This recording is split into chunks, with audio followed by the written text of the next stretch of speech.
This is a presentation of the Oklahoma Sports Network.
Good afternoon, Oklahoma Sports Network. I'm Jacoby Brosey, your producer, and I'll be joined with Gary Patterson for your matchup of SNU Rugby men taking on Drury University. And we're going to send it to a quick commercial break. When I come back, I have Gary Patterson live with me. This is Oklahoma Sports Network. We've experienced that too. All right, so.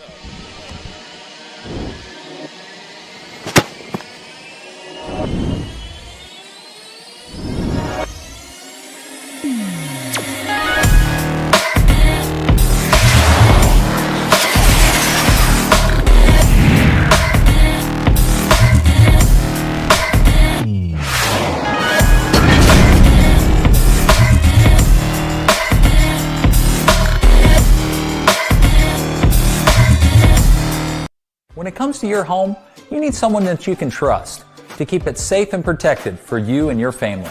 Vesta Foundation Solutions is your local, family-owned company that has helped many homeowners fix and protect their homes. Our engineered solutions can take care of all of your foundation repair, basement waterproofing, concrete leveling, and dirt crawl space repair needs. We take pride in getting the job done right, and you'll always be protected with up to a 75-year warranty. Contact us today for a free estimate. College is more than just going to class. College is a journey. It's meeting new people and making new friendships that will last a lifetime. It's learning from professors who care about you and your success. And finding out it can be really fun and rewarding. It's discovering that thing you want to do for the rest of your life. Cameron University is all about helping you grow and succeed. Because your success is our success.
Oklahoma Sports Network, I'm back, and now I'm officially passing it over to Gary Patterson, the man of the hour. Heard a lot of good things about Gary. SNU athletic director came over and told me that we're going to be having Gary, and he said this is the man for rugby. He knows a lot about it, and I got to talk with Gary before we went live, and he told me a lot of information about rugby, and so I'm excited. This is my first ever rugby matchup, so I'm going to pass it over to the man of the hour, Gary. Well, thank you very much. Thank you very much. It's a perfect day for rugby. The temperature out here is about 64 to 70 degrees. It's a bit cool with a slight breeze. And the players are going to very, very much enjoy today's game. What we've got is we've got two programs that are on the ascendancy. You've got the Drury program. They are in their second year, and they're taking on the SNU program, which is in its third year. Both clubs are part of a small college system that's seeing a resurgency of rugby in this country, and we should see some exciting rugby today. Now, in looking at the lineups prior to the kickoff, the SNU side enjoys a substantial size advantage, and that will start to come to play about midway through each of the halves. All right, so right now Drury's got the ball. They're doing a ruck. They're going through their paces, doing the rucking. Now they've spun it out to the sideline, but the SNU defense, they had it, but they've had two missed tackles. Now they've gone into a ruck, and they're recycling the ball. This is phase 4. And again, they're moving side to side. Drury's small, but they are moving this ball fast and with skill. We have a breakaway, and we have our first try. Oh, wow. Under the post. Oh. Under the post. It was an excellent movement. You see, I remember you was telling me right before the matchup, you said that a lot of players like to go towards the middle to make it easier for the kicker. Absolutely. So that was a perfect example right there. Absolutely. In rugby, as opposed to American football, when you cross the line, it's a score no matter where you cross the line, and in a pre-prescribed place from in front of the post. In rugby, wherever you touch the ball to the ground, that's where the ball is placed for the kick afterwards. So that's why they go underneath the post so that you get a straight-on kick. It's a much easier kick. So I know in football it's 6 points for a touchdown. In rugby, it's 5 points 5 for a points. try, Okay. and it's 2 points for the kick after. Wow. All right, so they're maintaining that same 7 points. Okay. Yeah. Okay. All right, so now one of the new rules that were instituted this year, actually was instituted at the end of the last World Cup, was a shot clock for kicking after. Wow. A player has 30 seconds to kick afterwards. Otherwise, the kick is null and void, and the team goes without the penalty. And interestingly enough, in today's match, England versus Samoa, the England kicker got distracted, did not notice the clock winding down, and they did not get their kick. Wow. It was a scrum to the Samoan side as a result. Yeah, I know you was telling me about the rugby's like number 3 for world's top sports when it comes to. It is the number 3 World Cup event. The World Cup of rugby is the number 3 sporting event in the world. It's right behind the Soccer World Cup, which is number 2. The Olympics is number 3. And the Rugby World Cup for attendance and for interest worldwide is number 3 in the world. All right, and right off the kickoff. Now in rugby is considered a gentleman's sport, so if the team scores, the ball is kicked back off to them. All right, and so Drury received the kickoff, and right off of that, they once again are going through their paces. They have gone to a ruck and then a second ruck. This is now the third phase. The referee has the arm out. There was a penalty, and so SNU has been moved back 10, and Drury has their option of kicking the ball out of bounds, and then they will get the line out from where the ball crossed the line. Oh, that's pretty cool. Just know So they're kicking for field position is what they're doing. All right, and so now what you're going to see is this is a set play called the line out. And in the line out, both packs line up parallel to each other. You see that there's a neutral zone between the two of them. The ball must come evenly down that line. They call signals so they know how far down it's going to go, so the team throwing in does have an advantage. Everybody else is back 10 meters. All right, now SNU has taken that ball. They've now done a ruck, and they're moving the ball wide. They're moving it. A little dipsy-doodle with the backhand flip. They've gone to ground. You've had the breakdown. Now SNU is somewhat static in their second phase play. Notice everybody's standing still. Nobody's moving forward. Nobody's moving laterally. Everybody is standing. Now, both of these squads are coming in with very impressive winning records. Oh, yeah. Oh, we have a line break here. We've had 2 broken tackles. We had support, but where are the rest? Here they come. Here comes SNU. They're moving up. We've had the breakdown. They're going back into. Now, what's going on is that SNU is attempting to draw the defense, and then they're looking for a quick ruck ball. And you notice how they were all lined up out here. Yeah, they were lined up. I was just noticing that. They were lined up. They were ready to go. They're going to move that ball quickly to the other side of the field and take advantage of that. Well, Gary, you read my mind. That was the next question I was about to ask you. Why is they all lined up in the backfield like that? That's exactly it. And whereas it looks like they're just bashing into each other, there's actually a reason that they're doing that. You'll notice that what SNU did is they had the ball. It was somewhat near the interior of the field. They bashed the ball to the outside. When they did go to that second phase, the defense then is drawn to that. That opens up the rest of the field, so all of these other players now have room to run. Space is at a premium, and it's that space that allows you to make movements down the field. So I just seen the guy go up in the air off his shoulders. What's that deal? All right, that's the line-out jumper. Okay. All right, and he was jumping for the ball. There was some infraction. I'm sorry, I was distracted and didn't see what happened there. What happened? It wasn't straight down the line. Wasn't straight down the line. Thank you. One of the parents helped me out. Would you like to be on the broadcast?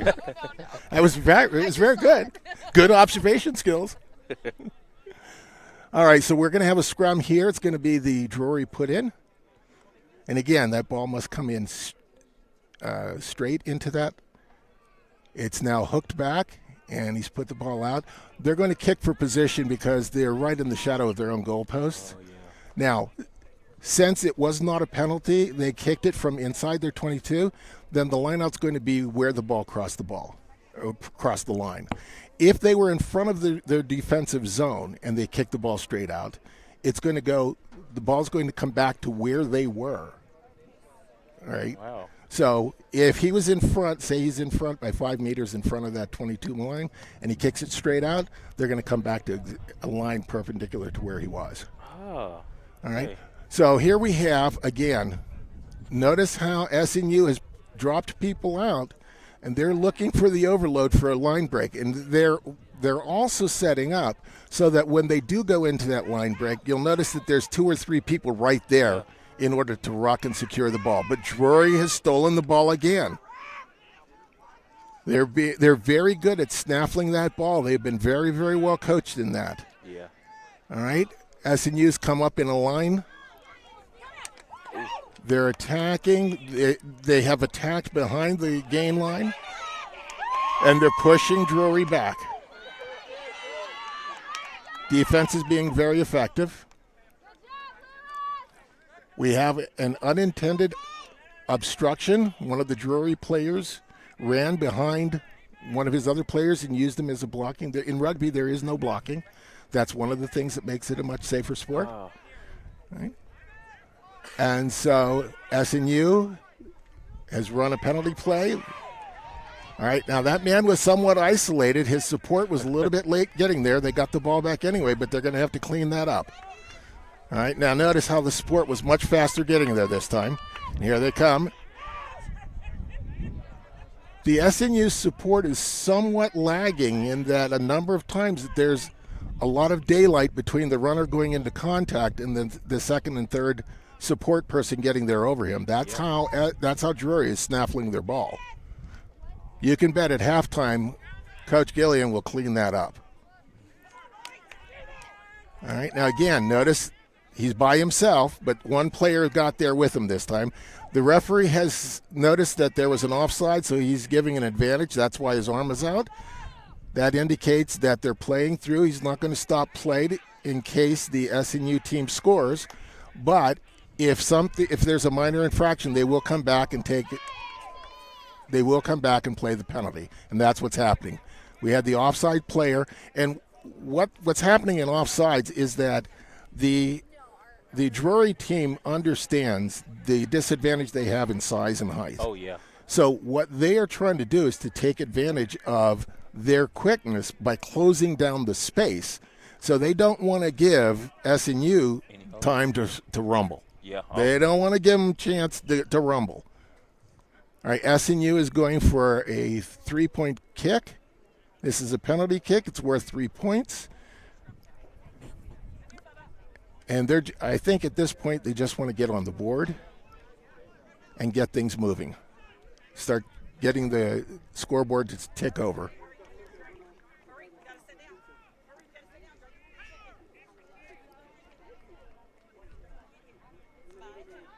Okay, so this is Drury kicking, huh? Yep. Where's it?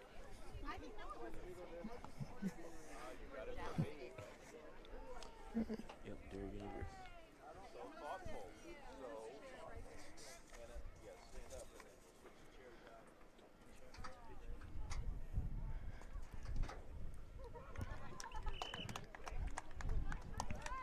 I think that's Killian Meinhardt, who just kicked that. Oh, so that was He was the number 10. Drury University, huh? I'm sorry? I said that was Drury University just got the point. No, that was SNU just got the okay. 3 points. So the score is now 7-3. And SNU just got on the board. Now, again, as I said before, a gentleman's game, so SNU is going to receive the kickoff. And look at the team speed that they used to get down there on that ball. We have a knock-on, meaning that the ball went forward off the hands or the arms. So it's going to be a scrum to the Drury team.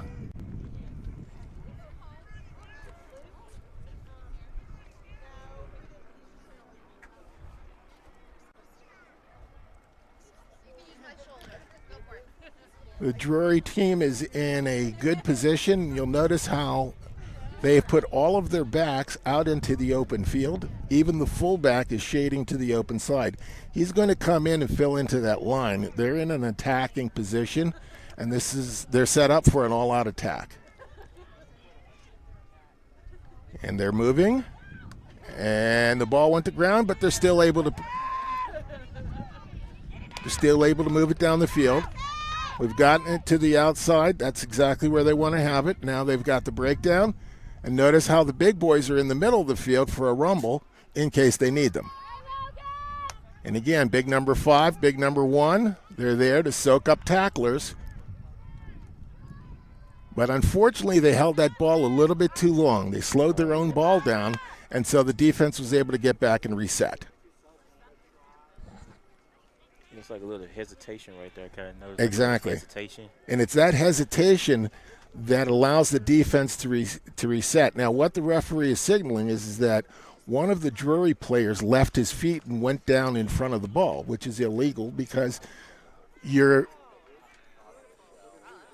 cutting off any access that the other team has, all fair and legal access to the ball. So we have a deep kick. Now it looks like it's going to be a game of ping pong. SNU has decided to end that game, and they're making a break up the field. He shed 3 tacklers now. He's out in front. Does he have the gas? No, he does not. But support is there. And it came off the side of the foot, so SNU is going to get a line out in an attacking position. That was a very, very good break down the field. He just didn't have the gas. Yeah, you can tell a lot of these players who play this game is like really smart, being able to just break through that hole and just take it up the field.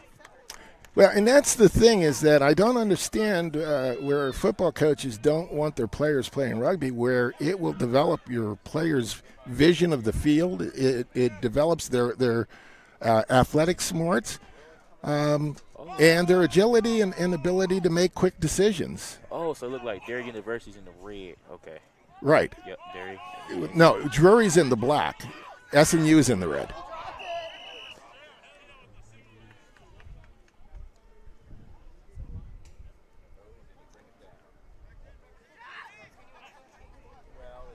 All right, now the referee is talking to the captains. He's made a call. I didn't see what the call was. Okay, from his arm motions, I can see what he's saying is that the Drury team keeps going to the ground in front of the ball, which is sealing the ball off. And if you think about it, the ball is in continuous play. If a player goes down in front of the ball and seals it off, the only way that the opposing team has access to the ball is through illegal tactics, which become dangerous. Yeah. So they don't want that happening. They don't want players head diving into the ground because that's dangerous for them as well. So they, about 10 years ago, they stopped that sealing off. All right, now we had effectively, it was not picked up, but we had a Drury hand which knocked that ball to ground, which should have been a knock on and should be a scrum to the red team, but it was not picked up. So Drury is playing on. And in rugby, the basis of rugby is it's a game of respect, and it's respect for the referee, it's respect for the laws of the game, and respect for your opponents. So you don't see the hot dogging, the in your face, the screaming. You don't see all those things that you see in other sports. And you don't see people questioning and yelling at the referee. All right, so if something is not picked up, there's only one referee on the field, play on. You play until you hear the whistle. And that's the ethos of the game. Yeah, and I just know right before this matchup started, you was giving me the history of Oh, here we go. He's taking it on the move. All right. Now, what you just saw, the number 9 got caught, and the players coming side to side. So in old-time rugby, you would put your hands up and show the referee, I'm not interfering, it's not my fault. But nowadays, there's no consideration given to that. So when you put your hands up, you're saying to the referee, hey, look at me, I'm offsides. And that's what he got called for. Yeah, Gary, I just had a fan come and correct me. They told me that Darius in the red. I meant to tell you you're putting the points on the wrong team. Oh, yeah. So Darius in the red and the SEU's in the black. SEU's in the black? Yeah. Oh, my. Oops. For those folks out there listening, never mind. Well, then, it's Drury that has a substantial size differential. And it's SNU that's moving the ball quickly to the outside. It'll be SNU with 7 and then Derry with 3. SNU's got 7 and Drury's got 3. That's correct. Yeah, I know right before this matchup, he was giving me like the history behind how rugby was starting and how it turned into American football. And I thought that was pretty cool to just know how it all happened, the rotation, how it just mixed and turned over into American football around here.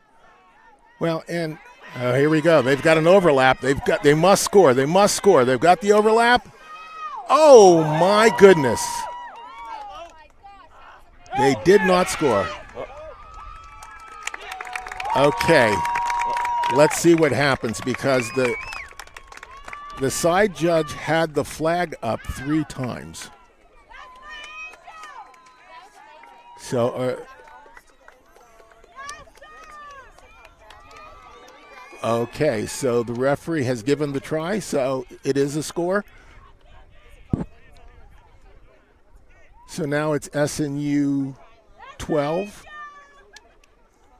and Drury 3. I guess that's broadcaster 101. Make sure you have the teams in the right color. Yeah, I mean, if it wasn't for these SNU fans coming up and being politely telling us, we would never know. We've been going the whole game, that's it. So very thankful for them. Well, and the thing is that I saw a couple players over here in the black, and I was looking at them going, wait, that does look like Dayton. Yeah, I seen the storm on the shoulders, and I was like, okay, that's SNU right there. Okay, all right. Well, I stand corrected. Oh, so this is a good point how you was telling me basically where you score is where you got kicked from. So looking at where you have to kick from. Exactly. He's having to kick out there. And notice how far back he's brought in order to try and get a favorable angle. Now, if that was in today's football of tackle NFL, that would be a difficult kick. It's a difficult kick in rugby as well. Even though the rugby posts are a little bit wider, it's still a difficult kick. Did that go in? Did he get that in? No, he did not. It came across. It slid across the face of the goal.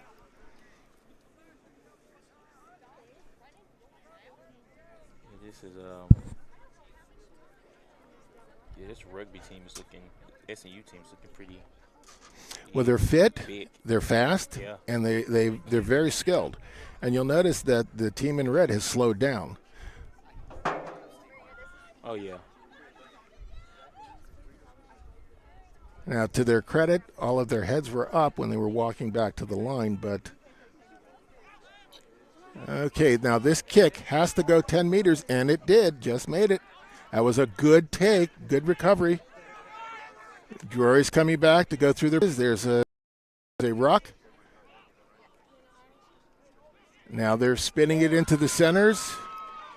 Now you notice that lift tackle. In rugby, they're very, very strict on how tackles are made. You're not allowed to lift the hips or the feet above the horizontal plane and drive a player into the ground. All right, and depending on the severity, without a warning, it could be a red card. So they're very, very strict on those types of things. All right, now, what we just saw there was SNU attempting to snaffle the ball. The referee is saying that the ball had been in a ruck. Once the ball's in a ruck, you're not allowed to use your hands.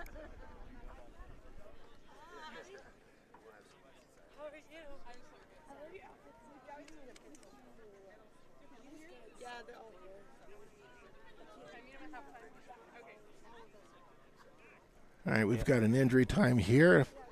Player seems to be having a little lower leg distress. Yeah, so you were saying about the you said players are allowed to use their hands, so it's kind of like a little bit similar to football, but it's a lot different. Well, let me give you a little bit of the history here. The game of rugby, everybody thinks that it came from soccer, and in kind of a way it did. What happened is back in the 18th century in the elite schools of England, every school had a ball game, and some schools allowed you to only use your feet, other schools allowed you to use your hands to a limited basis. So everybody had their own rules based on whatever home field you were playing on. And as the players graduated from the secondary schools, then they wanted to continue playing, but there was no standardized rules. Oh. Okay? And at the next break, we'll continue that story. All right, number 4 seems to be willing to take on the SNU size and physicality. That was a good hit. All right. And all right. So we've got some physical tackles happening. They're dragging him out of bounds. We have the ball out of bounds. All right. And the players are saying, how do you do to each other? How's your day going? All right. All right, now we could see the genesis of this starting with that tackle that was made.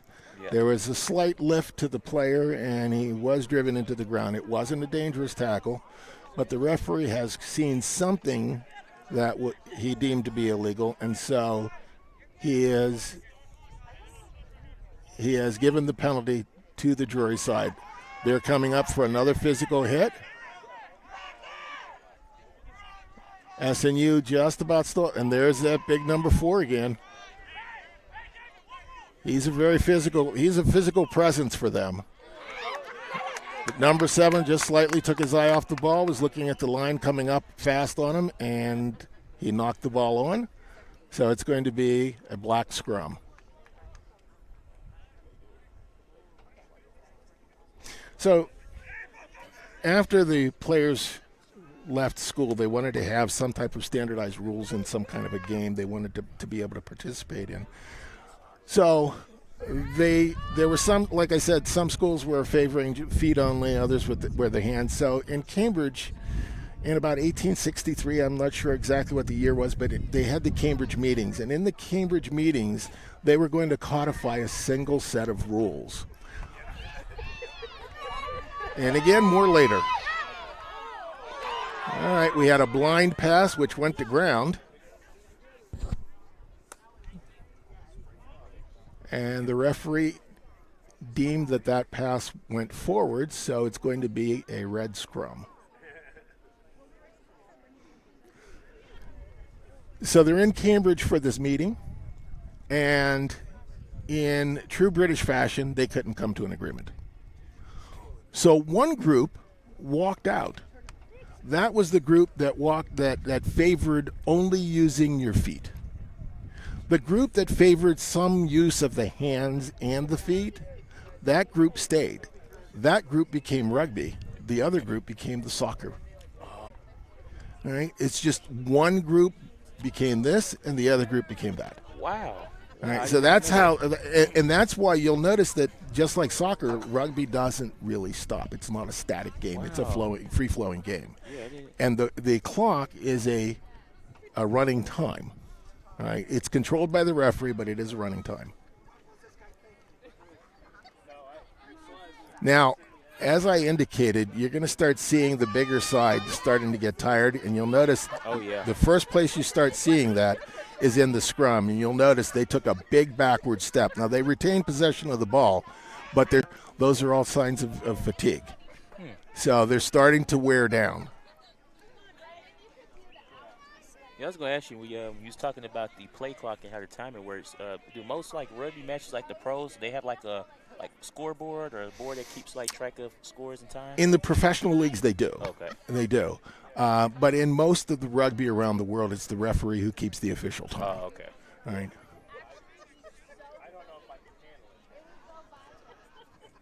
So it looks like Drury's going to take another shot at goal. Now the last one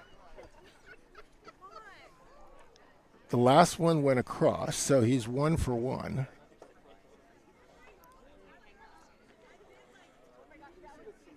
And this one's straight on, so this should be an easily makeable kick.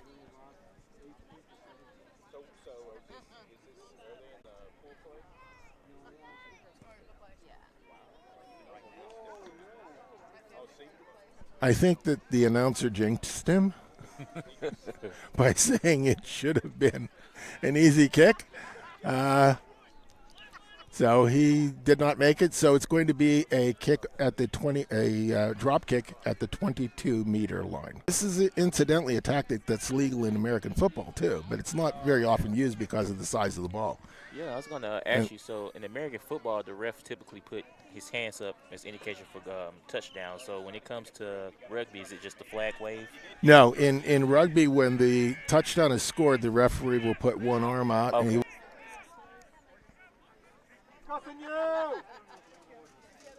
So we have a penalty that was called on the subsequent play there. And SNU is kicking for position down the field. And they have gained approximately 20 meters. They are at the 10-meter of the opposite. I'm sorry, they're at the midfield stripe. And they're in attacking position. It's SNU ball. Now I'm looking at the line here.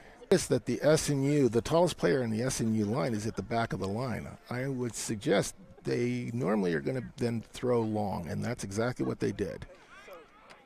They used him as a lifter to lift a smaller player. Oh, we have a knock on here. The player was running cross field, did not see the player who knocked it out of his hand, the defender. So we've got Drury in an attacking position again. And again, it's that big number 4. And he make the line break. He is clearly the most physical player on that Drury side.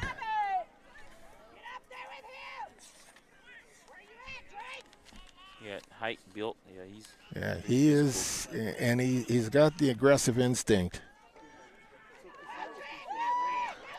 I think that player is Cam Beavers, and he played rugby in high school in Tulsa. Oh, wow. All right, now we've got a break coming down the sideline. They're attacking from inside their own half. Oh, the pass was a little bit high, but he made something out of nothing. Still on his feet. And the ball is moving back. He did not get a clean set. So the ball has been slowed down. They're doing some missed passes.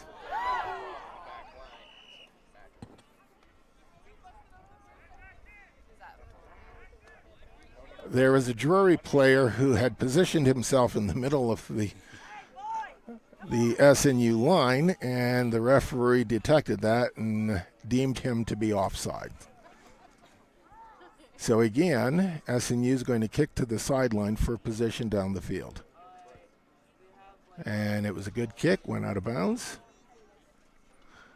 And they picked up approximately 15 to 20 more meters. They're now in the attack zone, so you're going to see a more varied approach once you get further down to the field and closer into the other team's defensive zone. Oh, yeah. So, Gary, have you ever had a chance of playing some rugby? Playing some rugby? For the last 50 years, yes. Oh, wow. Yeah. You ever made to like the college level as well? Oh, yeah.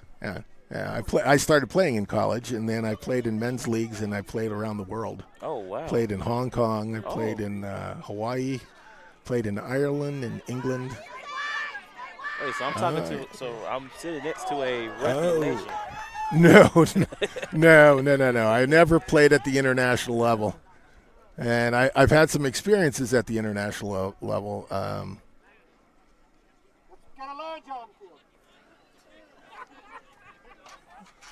As an athlete, as an amateur athlete, you see athletes on TV and you say, I wonder how I would measure up. I have had several occasions to find out, and I didn't. Wow. I didn't measure up.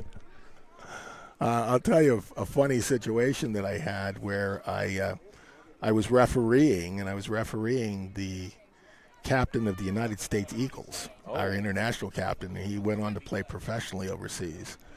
All right, so we've got a scrum here. We've got a SNU scrum. The scrum is wheeled, so the referee has called it up, and he's going to reset that scrum.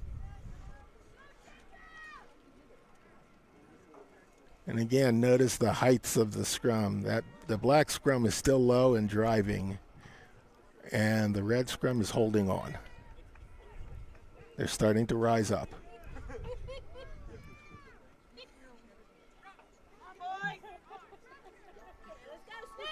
See, ideally, you want those back. See how that red prop came up? Oh, yeah. All right, and that's a dangerous position. All right, now SNU's moved that ball laterally. They're moving down the field. They're now in the prime attack zone. And at this point, what they should be doing is moving the ball straight up the field to create space so that the gentlemen outside are able to move. But you'll notice there's nobody outside. Only number 14 is the only player outside. Now number 12 is moved out, and number 10 is now moved out. But there's still more defenders than there are attackers. So SNU is fully committed to the interior game right now. There they are. They're starting to filter out now. But the ball is slow. Right. SNU wants to get, here we go. Big number 1 is, they've got the advantage to the other side. They've got the advantage if they can get the ball out. You see that they're all there. They're all grouped out there. The defense is starting to move, but they still have the overlap. SNU still has the overlap. And the whistle is blown. Referee's indicating that Drury was offside. There was a quick tap taken by the scrum half, and SNU has scored.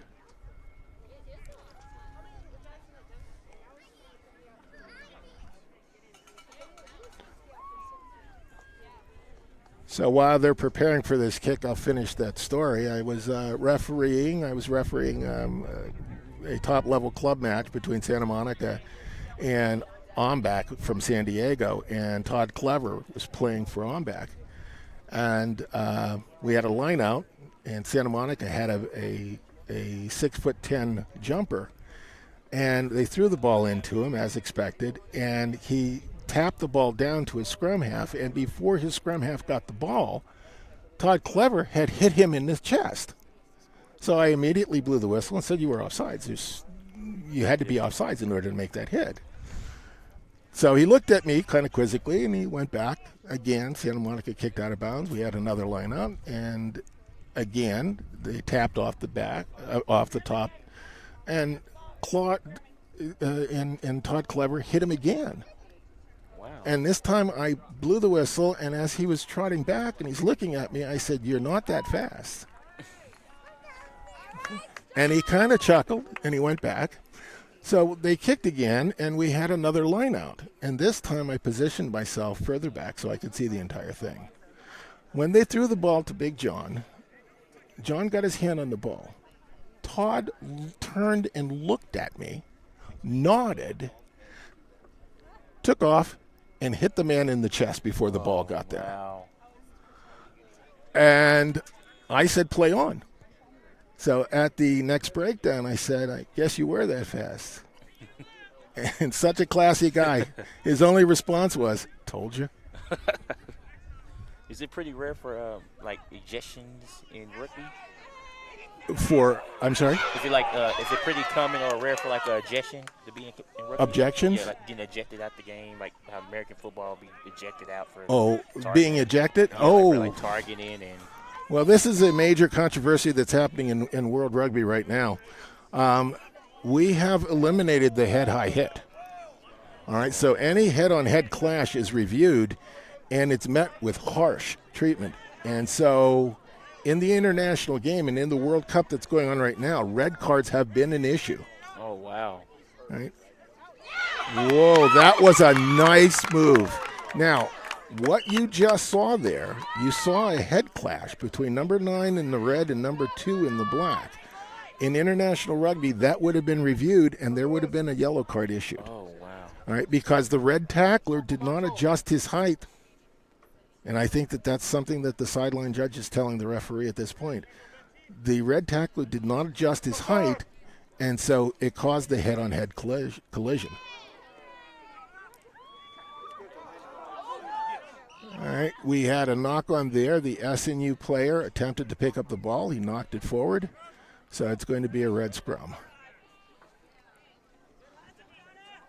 Now, the way that the last several scrums have gone, this actually is in SNU's favor.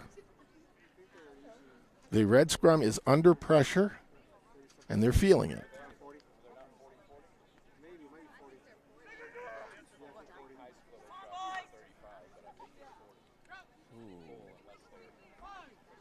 Close up. All right. You see how those second row backs got up? Ooh. All right. That would be at minimum a yellow card. Oh. Wow. Yeah, he's pretty built. He took it like a champ.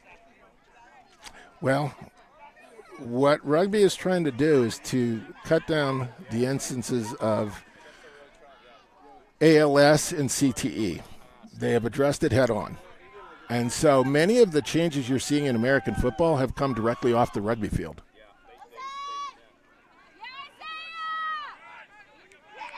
And right now what they're wrestling with in American rugby is, or in world rugby, is the tackle height.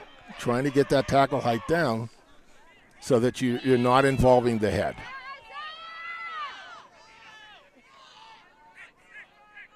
I know this ought to be interesting. You know that player is going to pick up the ball and go.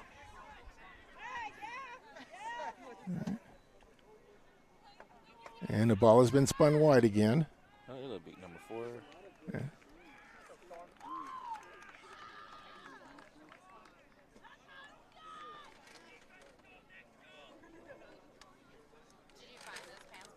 But you'll notice that the red number 4 and 5 were caught out in the middle of the field. Oh yeah. All right. They have been relying on those two for the bulk of their line breaks and for the bulk of their physical presence. So they're starting to feel the effects of that.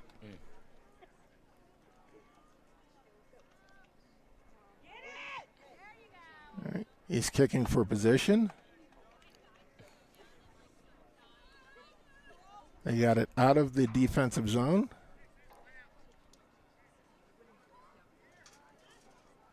Now this is an attack zone for the Drury side. So let's see how they line up. All right, notice how their fullback out here, the number 15, he's actually in the line. Oh yeah. He's actually filled into the line now. Oh, that's right. Yeah. Okay.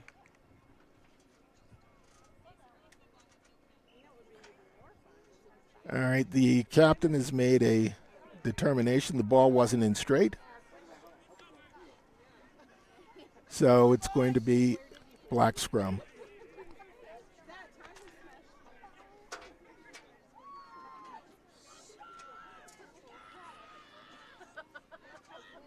And again, watch the backs of the second row. If those backs start to bow and they come up and they rise, that scrum's going to lose power. And there they did. They're coming right off the knee and they're going up. It's a kick pass. Oh, it wasn't touched, so he can play on. All right.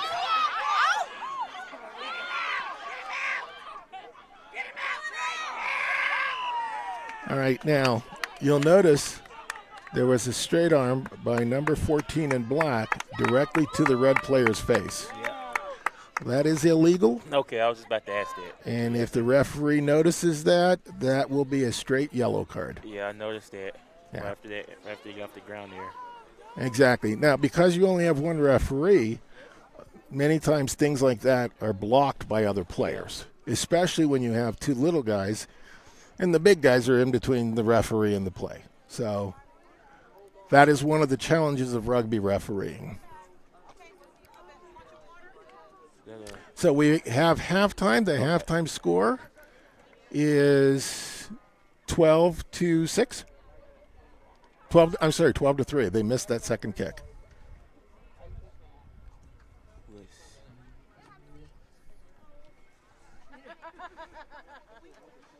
It's pretty cool. You was telling me about you played in Hong Kong. How was that? I was playing on a team that we played. That was my first taste of playing against Fijians. Wow. And they were all NFL size. Oh, wow. And that was the bad part. The good news is none of us got hurt because we didn't get that close to them. They ran around us. They ran through us. They did not run over us because we weren't that close. Wow. Yeah, and they were fast. Did I mention that? They were very fast. So bigger guys, but fast. Yes. Probably the hardest lot that I played against were the Japanese. And we were playing down in Hawaii, and I was playing for the Okinawa Marines at the time. And we were running roughshod over teams, and we took on my little buddies from Tokyo, the Tokyo Harlequins. And batter dipped and rolled in breadcrumbs, the biggest guy was 150 pounds. Wow. And they broke our scrum up. Wow, so it's just kind of like their technique was so tight. When their scrum hit our scrum, I was playing second row at the time. I literally felt that shock go down my spine into my heels. Wow. And after the third scrum, we lost all taste for scrumming against these guys. Was it kind of like you guys just like didn't expect it to happen like that? No. You're looking at these little guys and you're thinking, oh, okay, we'll take it easy on them. And whack!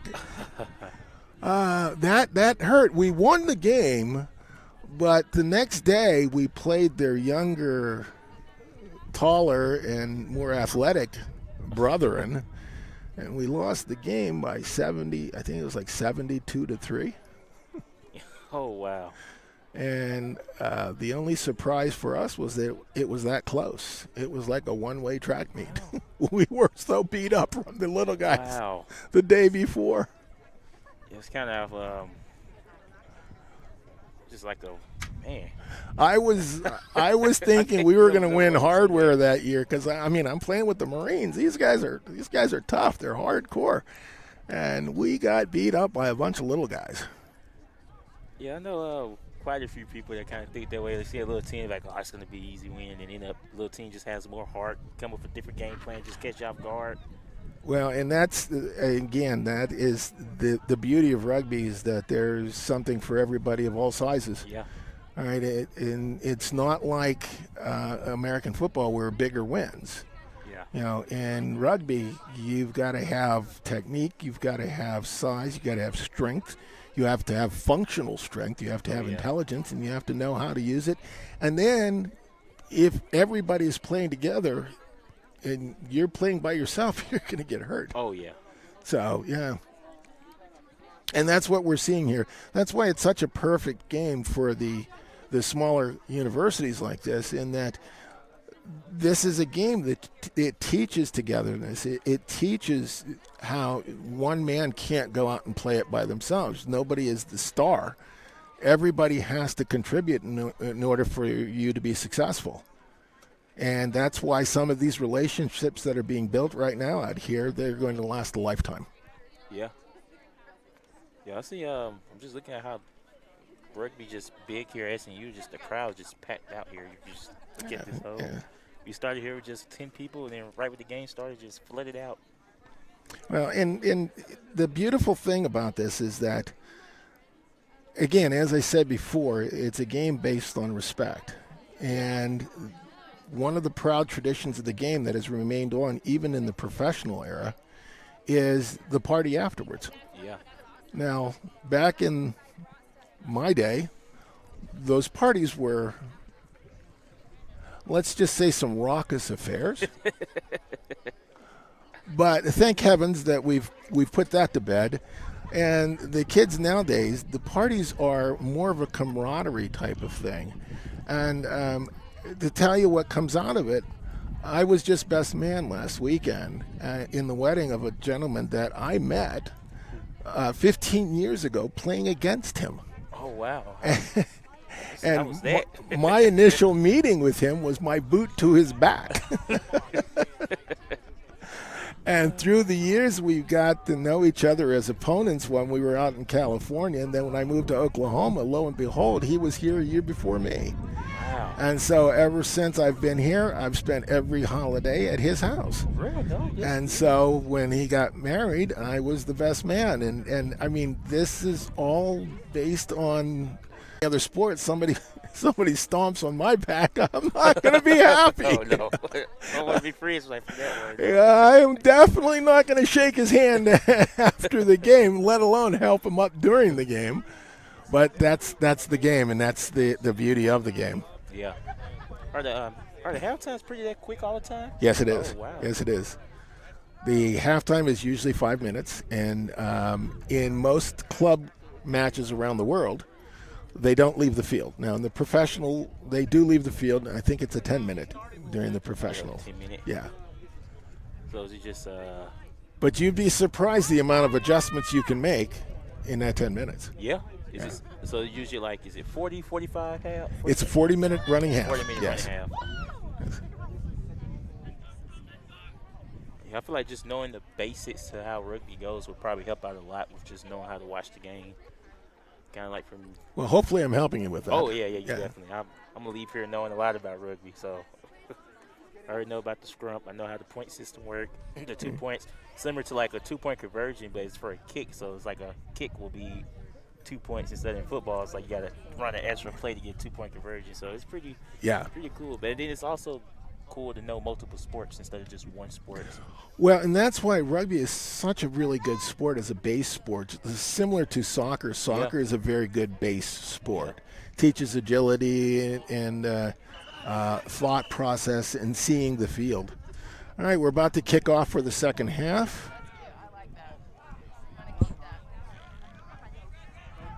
All right. And Drury's one to, oh my goodness, it was stolen out of the mall. But there was a knock on. Now, this was an interesting knock on in that the ball did not hit the ground. All right. If the ball leaves your hand and it hits an opposing player, that's the equivalent of hitting the ground. Wow. So that's why it was a knock on. The ball, he fumbled the ball, it hit the opposing player. And even though the opposing player did not take the ball, he regathered the ball, it's still a knock on. All right, now let's see if the red scrum is better. Usually after that 1 second row is having a problem. He popped right up. Oh, yeah. And he's having a problem. All right, and I'm hoping that the referee is watching that because that can become dangerous as the game wears on. All right, so we've got the third phase. They're taking the ball. Notice how they've had a little bit of a rest, and now Red took that ball on the move. You had two players moving onto the ball. And again, we've got players moving onto the ball. They're not leaving him by himself. So the red team has regained some of their form.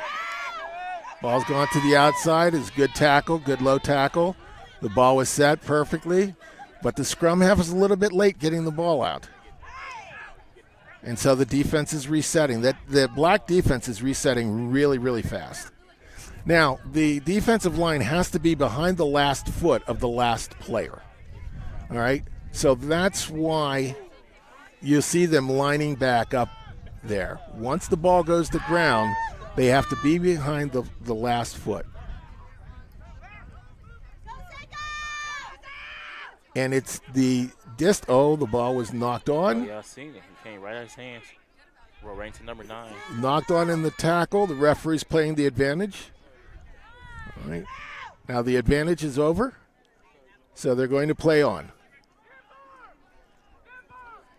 And I'll explain the advantage rule here in just a moment at the next break, next stop. What did he call? I'm not seeing a signal from him. He's called a penalty. He's seen some infraction by the team in red. He's not given an indication with a secondary signal what the infraction was.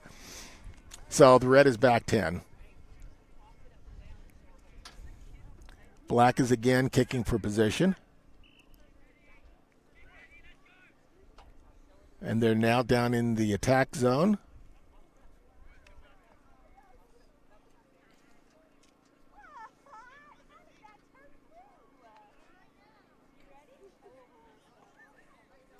We're going to have a black line out about 15 meters from the goal.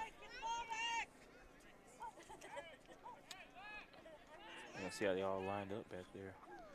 And again, number 5's in the back. They've been using him as a lifter because of his size. When he lifts a little guy up, he goes pretty high up in the air.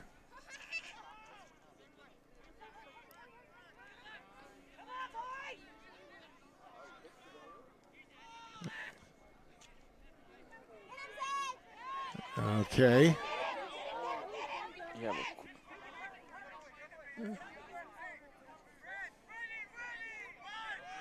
Ball's come out to the scrum half. It's going into the big guys. What they're going to do is they're going to set it up for a quick. And they did a miss pass out to the outside center. Another miss pass out to the wing. We've had a breakdown out there, so they're going to bring it back. Right now, red side is playing with only 14 players. One of the red players has been injured over here, and he's getting back into the play now. So how many players are allowed on the field? There's 15 on each side. 15.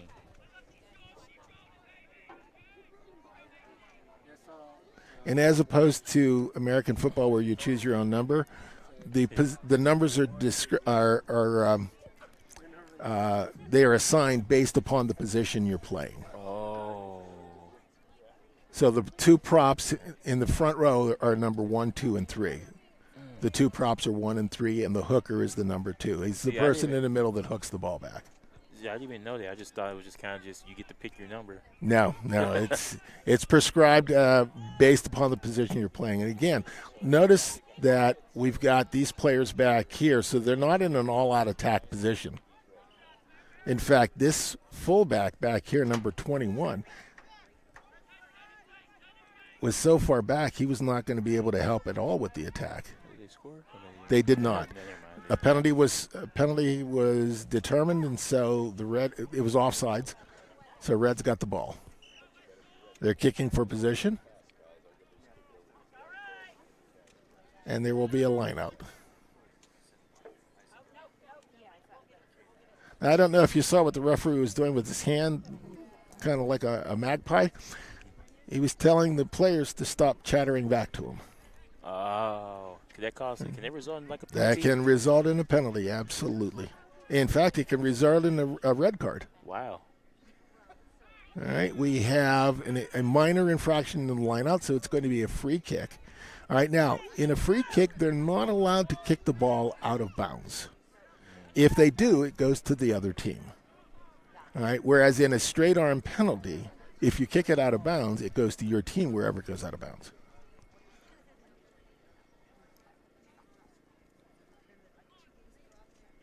So the free kick in the lineout was probably that the black team closed the lineout gap early before the ball came in. All right, red is on the move, but notice how that player is isolated. Everybody was well back, and so he went into the contact situation by himself. It's not an ideal situation.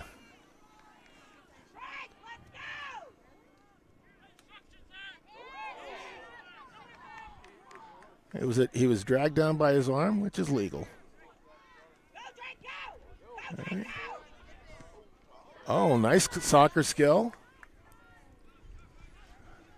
We had a red knock on. The reason it was a knock on, even though it came off his head, it also touched his forearm and his arm. That's why it was a knock on.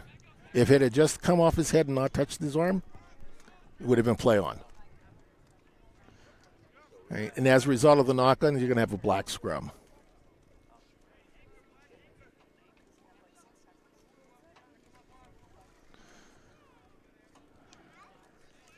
I kind of noticed during the knock on, they had to stop the play of scrimmage, and then during the play on, they continue to just keep going. So well, with the knock on, that's why he's playing the advantage. And I promised that I would explain the advantage rule here. When they say they're playing advantage, what they're doing is they don't want to stop play if your team has the advantage. The team that did not offend has the advantage. They don't want to stop the play. They want to give them the opportunity to score. yeah. All right. So, all right, what we've got is a beautiful dummy. It's a 2-on-1. And it was a score.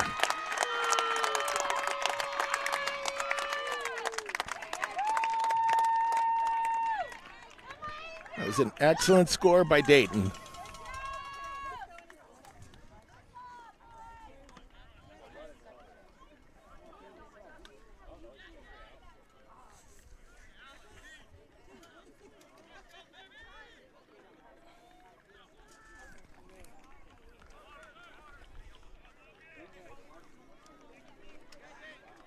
That was an excellent score.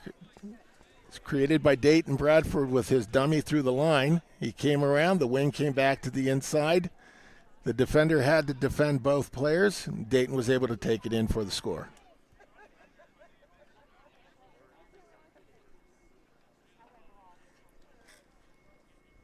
Yeah, he's pretty quick. I see him take up the sideline. I was like, oh, he's gone. He's a very experienced player as well. Yeah. He played in high school. The Yukon high school team was a very, very accomplished high school team. They have transitioned into the F5 team now, but they had a very successful program for many years, and Dayton was one of the products from that team. And I think this is Edgar Galindo missed the kick, the conversion kick.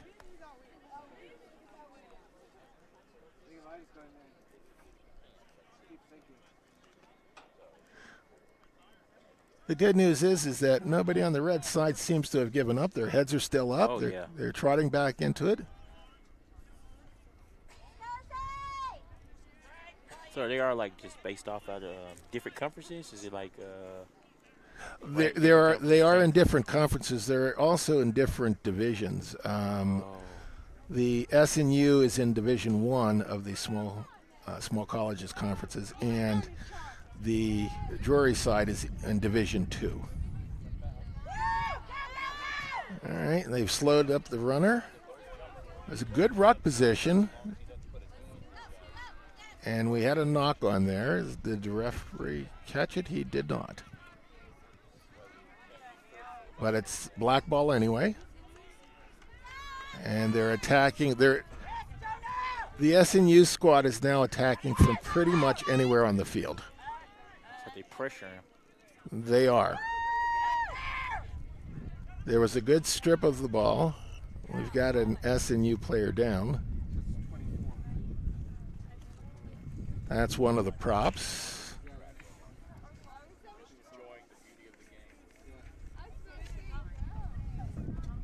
I think that's Austin Clemens that was down. Looks like he was just, he's going to be taken off.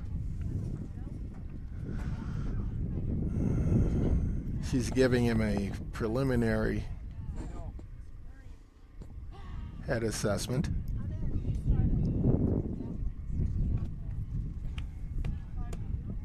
Well, I never saw this done like live on the field. Most of the time, like American football, I take them over to the sidelines and. Usually, if you see signs that the player is exhibiting some type of distress, they'll take him off for the head assessment. They did it this time because he was laying out on the field and she wasn't sure what his issue was.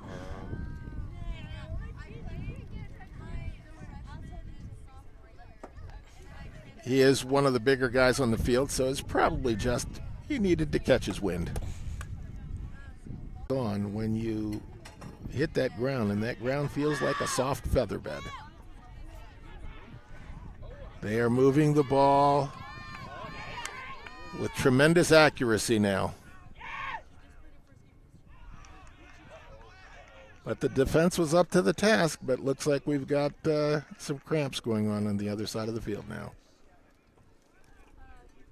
Yeah, he's cramping up bad.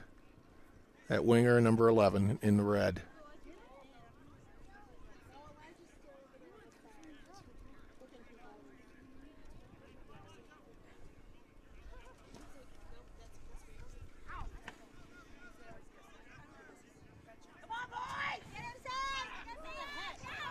Made the break. Now, get it outside. There it is. They've got it. They got a 3-on-1. Oh! In case you didn't recognize that player, that number 3 was the guy who was just down on the field out here. Yeah, I just noticed that. That's what happens when he catches his breath. Yeah, and as he got right in front of me, I noticed he's a lot bigger than down there. So. Oh, yeah.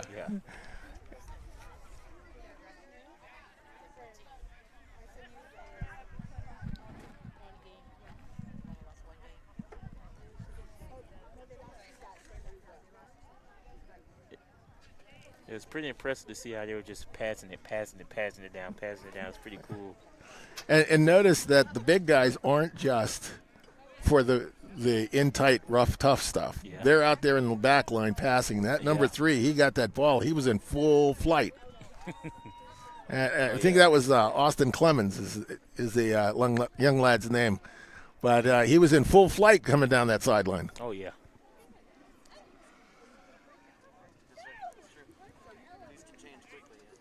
Nice water break. And the referee's having a word with the two captains.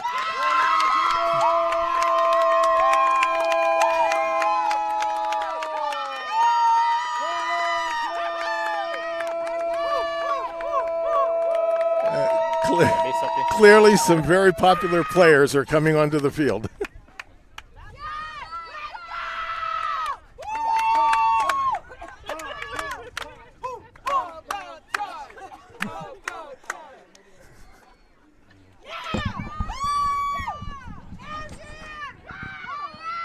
Which player is it? I'm not sure. Which time? We drove all the way from Missouri, and he got what number? What number? 18.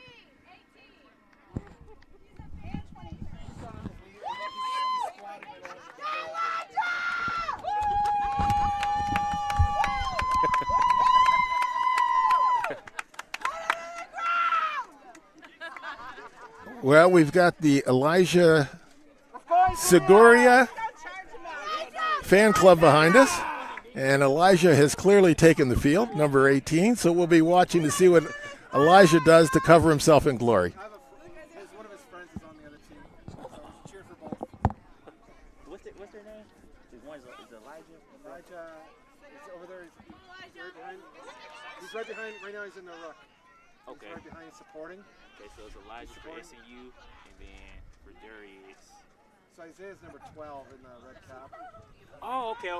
All right, so here we've got, and this goes back to the familial line of rugby I was talking about. We have Elijah playing against one of his boyhood friends. Lisa's number 12 on Drury. Number 12 in the red, okay? And Elijah's number 18. Almost there, Lewis. Number 18 in black, all right.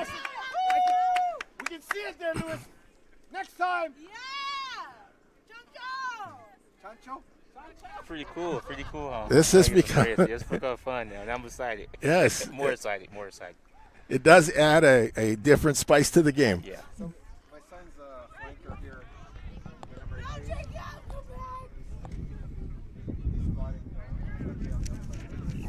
Oh, okay, so you said number... Oh, 18. Number 12.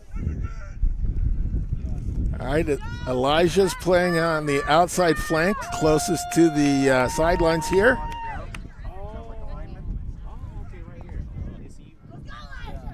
I would imagine right now he's not hearing anything other than what his teammates are saying.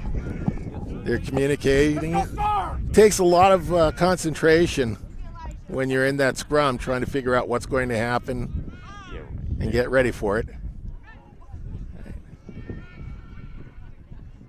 All right, the red scrum is actually getting a little bit of a push on this time.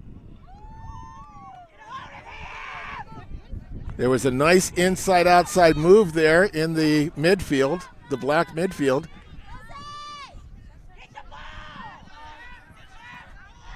They're lined up on the outside. Oh, my goodness. It was a beautiful kick pass.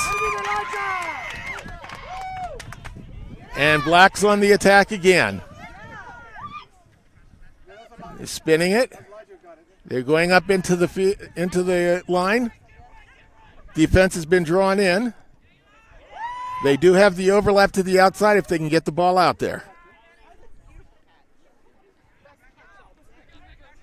We have a penalty. It appears that red was offside, so we've got a penalty. That was a nice catch. It was a beautiful kick pass, beautifully executed. I was able to see it right in front of me.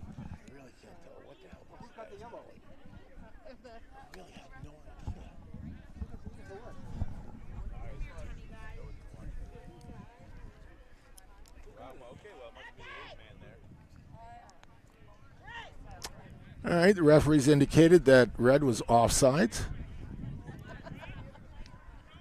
meaning that they were up early trying to close the space. Okay. Yeah, he's right here. I was confused about what's going on. I kept looking like, what is going on?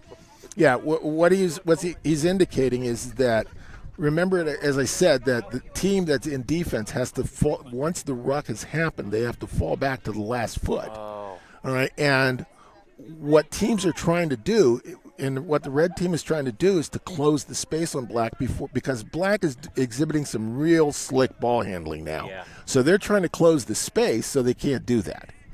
All right, and so that's why they're coming up early to try and shut that down. But the referee's calling for it. It's a much more enjoyable game if both teams have room to run. Yeah. So that's what he's trying to enforce. But he's going to have to start issuing some yellow cards. Otherwise, they're going to keep doing it. Yeah, I kind of noticed that, kind of like he was kind of hesitating about, kind of like. Well, that's their 7th penalty for being offsides. Yeah. So clearly, talking to him, and he's talked to the captain twice, clearly that's not working. Yeah. So that's where a yellow card is warranted, and then they get the message. SNU, let's go. So in the pros, have they ever had like a deal where they can like switch the ref out if he's performing? No. Oh. Okay. No. Yeah.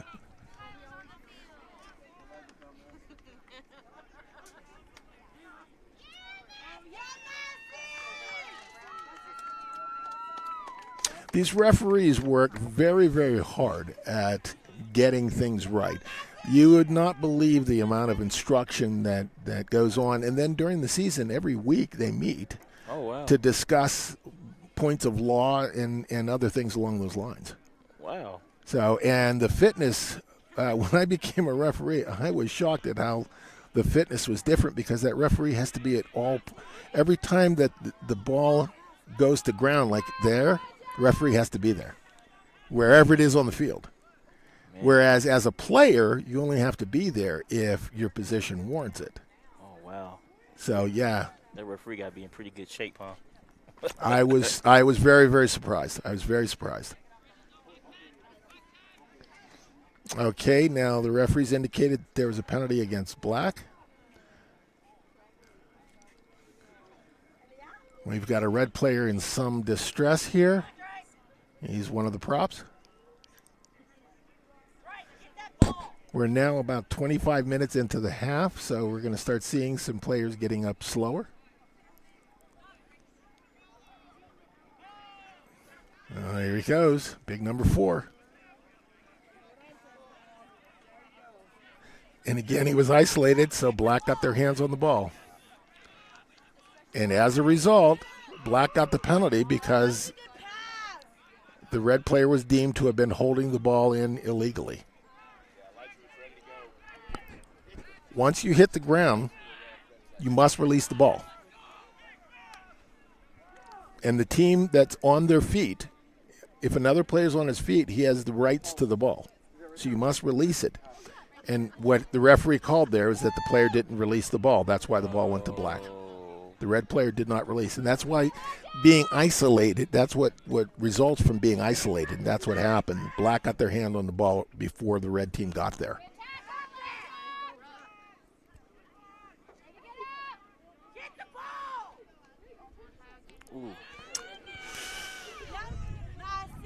Okay, that was a good hit. Yeah, number 20 is a physical guy. Yes, he is. Number 20 is very physical. But he's going to have to bring those tackles down. Yeah. Yeah, that was a borderline tackle. And as he gets, he's fresh into the game.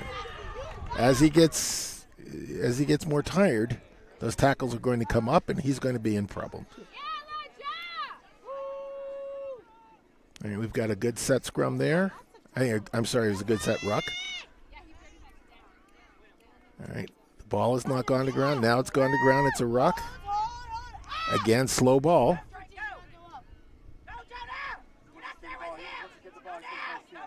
This player's another very physical player, that number red. Or that red, what is he, 16? Red 16? Look at him. Yeah, he's a physical player, and he's been playing right there shoulder to shoulder with number 4. Oh, yeah. Yeah, he's a good prospect for him. Now, the interesting thing about this team in the red, I think that there's only 3 or 4 sophomores. Everybody else is a freshman. Oh, wow. So this team is going to be a force in the future. They're playing a very, very good game, and they're playing against some experienced players.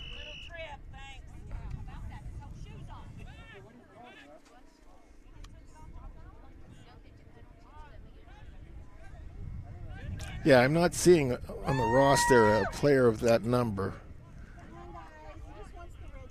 But definitely that number 18 is definitely a good player. Yeah, he ran around number 4, which used number 4 as an obstruction.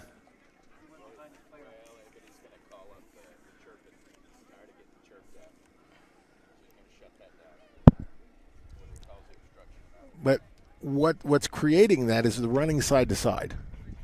If he was running straight up the field, you wouldn't have that situation. But when you're running side to side, players inadvertently get caught. I don't think it was intentional that he was using him as a blocking shield, but it happened anyway. I like this little innovation. Have you been noticing this drone? It's been there all game. Oh, yeah, I was going to bring that up. Yeah. What is that for, for some media maybe, some highlights?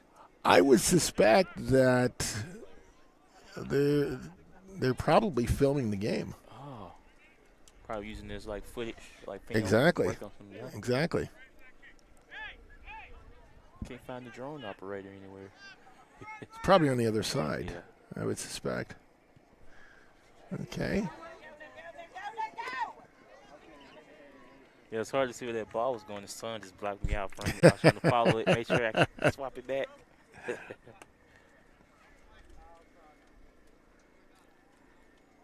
Pretty built guy right here.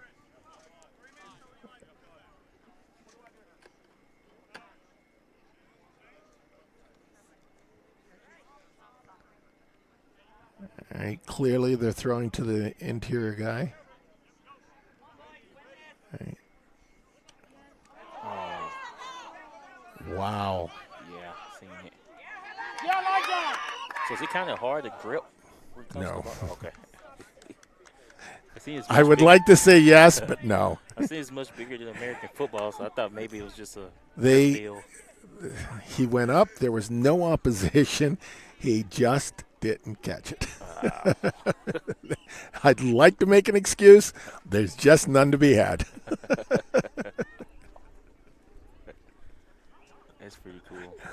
I have been in that position. I used to be a jumper, and let me tell you, when you're not sure that the guy behind you, and this happens late in the game when you've got substitutions and now you have a new guy who's supporting you in the jump, You're worried about coming down. I could tell he was kind of looking for it in case Yeah. of hands. Again, they're holding. All right. All right, now. Again, slow ball.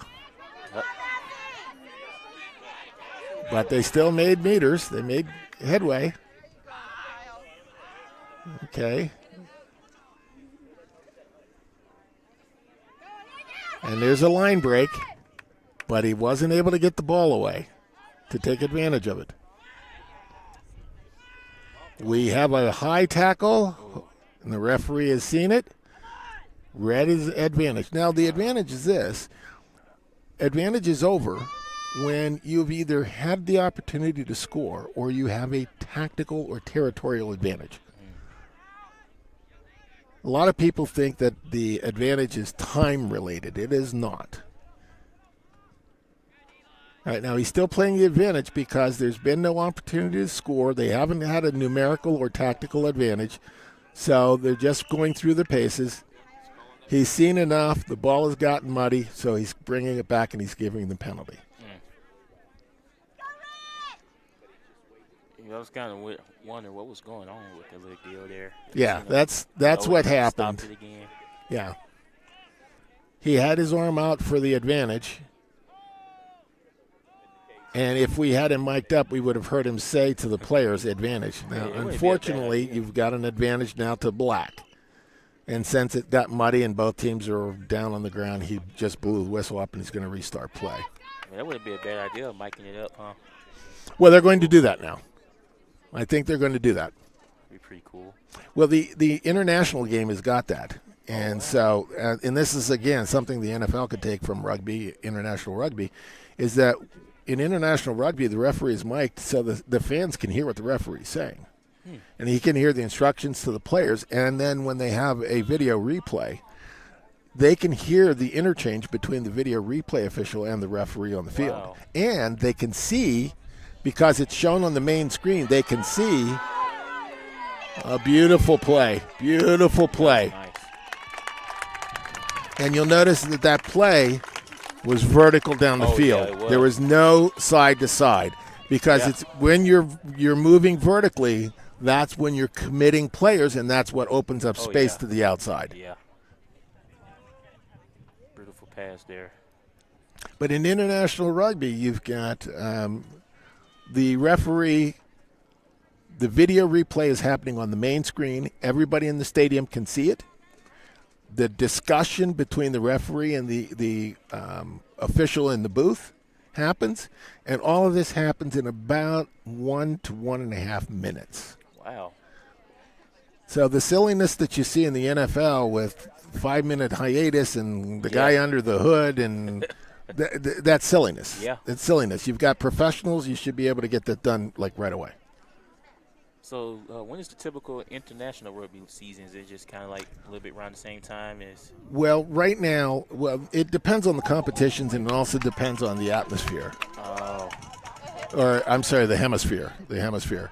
Because remember now, right now in the southern hemisphere, it's just getting cool for us, and it's just heating up for them. Yeah. All right, they've just gone through their winter, and we're just going into our winter. Oh, wow. All right, and so in the northern hemisphere, their game is, and rugby is traditionally played like in the spring, in the late winter, early spring.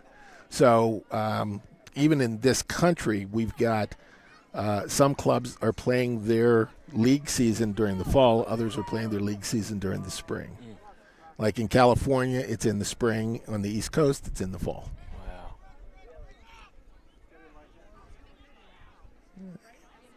So we've got another kickoff.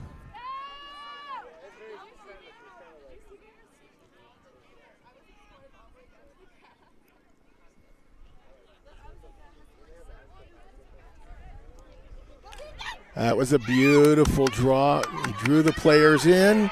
Now we're going down the field. We've got the line break.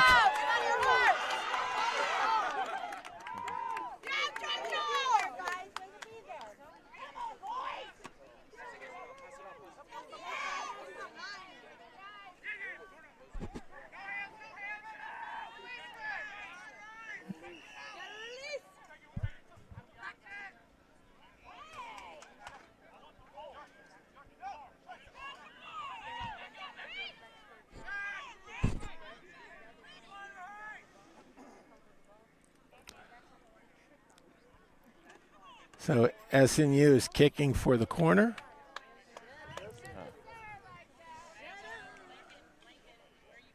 Let's see if they put together the lineup with a maul, a driving maul.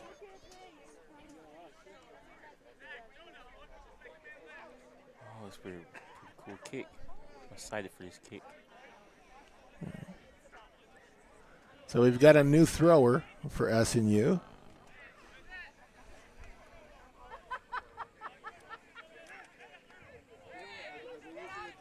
Gary, I don't know if it's me, but I really want to see Elijah for SNU score. Well, Elijah just joined the lineup, and he's joined.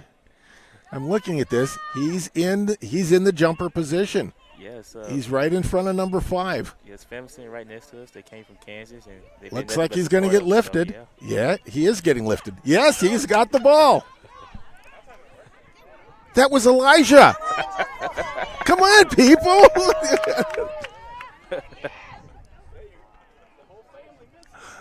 I think we had supporter fatigue right there. Supporter fatigue.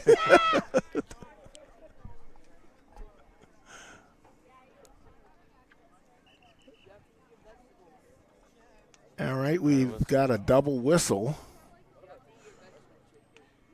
And that usually means that somebody's been naughty. Wow. So the referees called them over for a chat. I remember that Wilson South for me. I heard that in soccer before. Oh, yeah. Soccer. A double whistle. You start looking around, pointing the finger at the other guy. It wasn't me, it was him.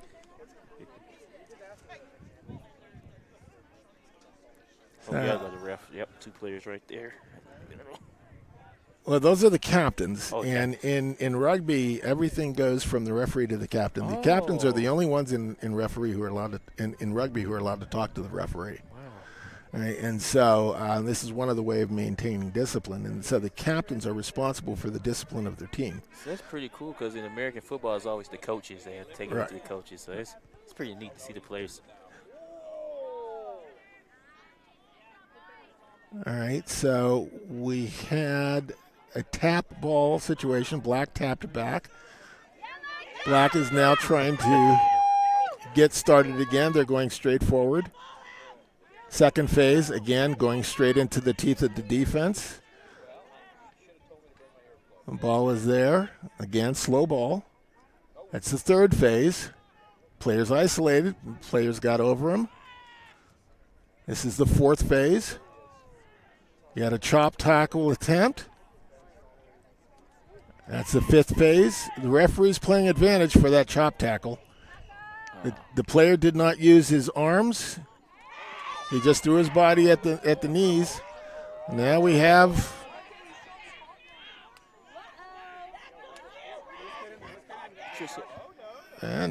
the tempers getting ahead of boiling over. Players, a calm has been achieved again.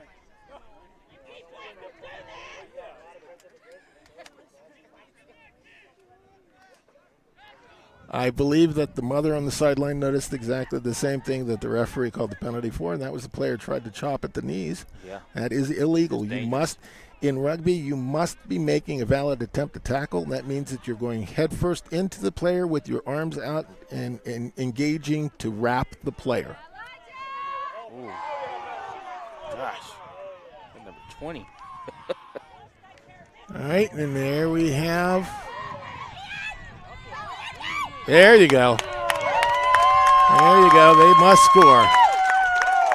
They had a 3-on-1, and he took it into contact, but he was able to keep his hands free and get the ball to the outside trailer back.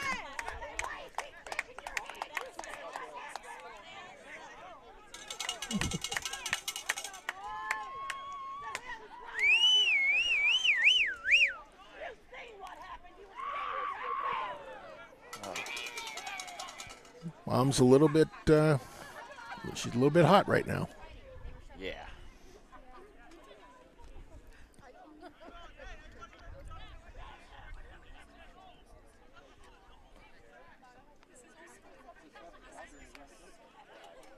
For a kick.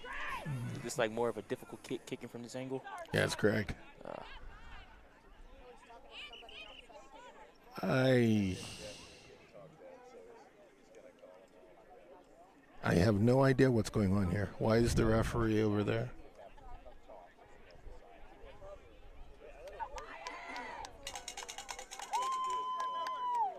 Did the ball? They've got to have another ball. What's going on here?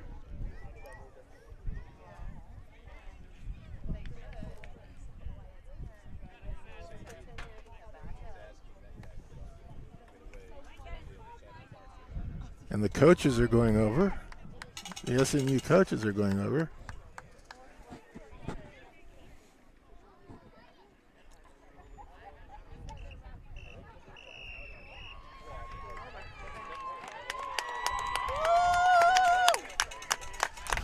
Well, that appears to be the game. Oh, wow. It appears that somebody over there was engaged in referee abuse, and the referee felt that the game was starting to become sufficiently heated, and so he determined that we should end the game. Oh, okay, that's what happened. I was just kind of confused. I seen him over there. I was confused as well, and then when he blew that, I realized, and I saw the coaches coming across, I realized that something else had happened, and so the referee determined that the best thing for everybody involved is to proceed to the after party. Okay.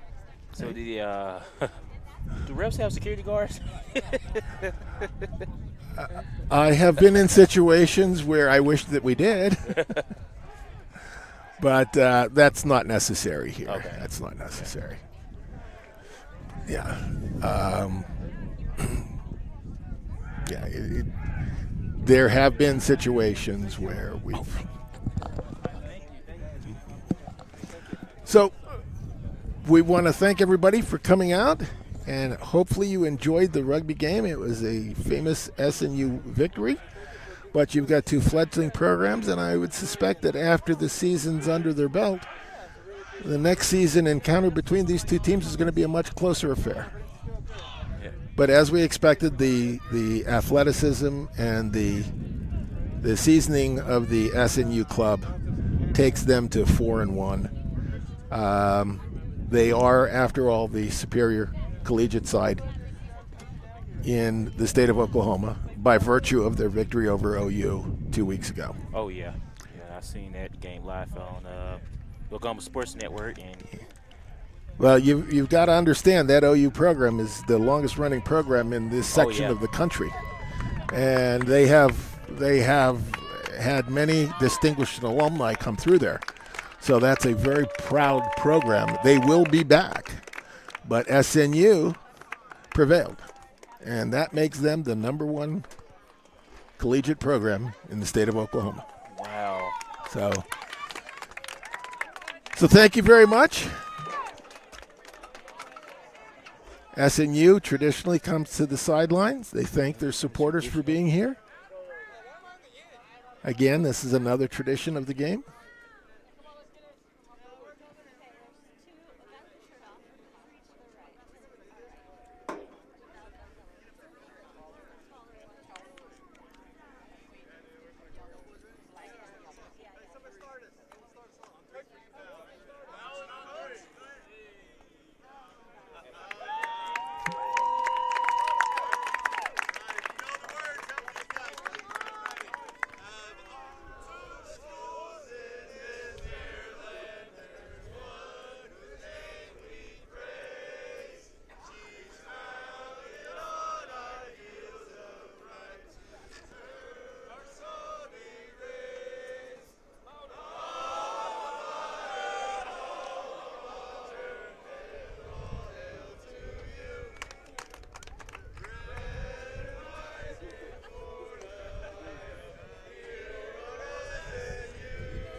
It's a good thing they're rugby players.